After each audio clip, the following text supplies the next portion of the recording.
So what is this CPSCM certification program here? Okay, why did you ask me why did I come here? Yes. Okay, for me, being a professional in supply chain for the past close to 30 years now,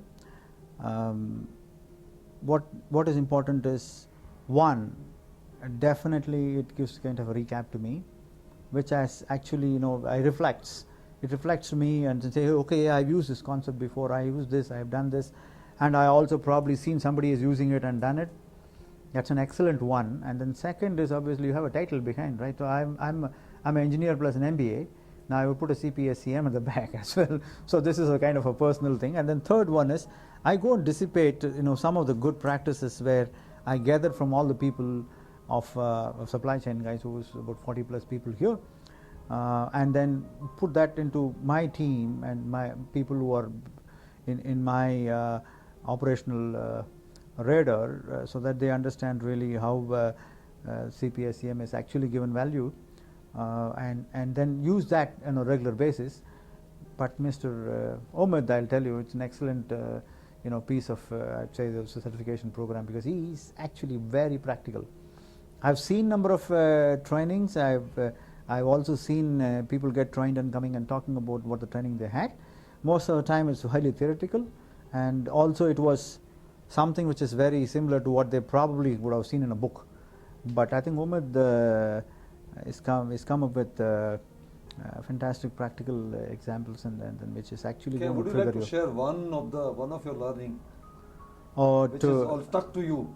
Okay, I think everything what we learn is stuck, to be very frank. And what really impressed is design for TCO, which Amit is, spoke about, and then he gave a lot of examples as to why we need to have a design for total cost of ownership, rather than seeing total cost of ownership as a separate thing. It needs to be within the organization. It's just not a procurement function alone, and that's one fantastic thing I would say. Correct. So what is that?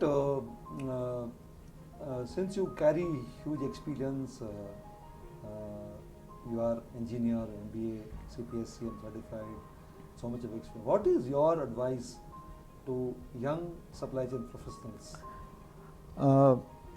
Before going to young supply chain professionals, I think we have a dearth of not having a very formal supply chain master degree or graduation degree program in basically India and also in many other places. And that probably need to evolve. People should think like how they are thinking the finance side of MBA in finance, MBA in HR, MBA in marketing.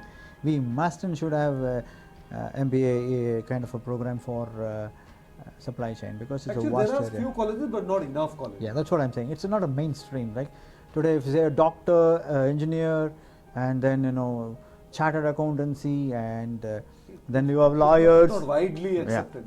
Yeah, it's not widely created. Yeah, people are.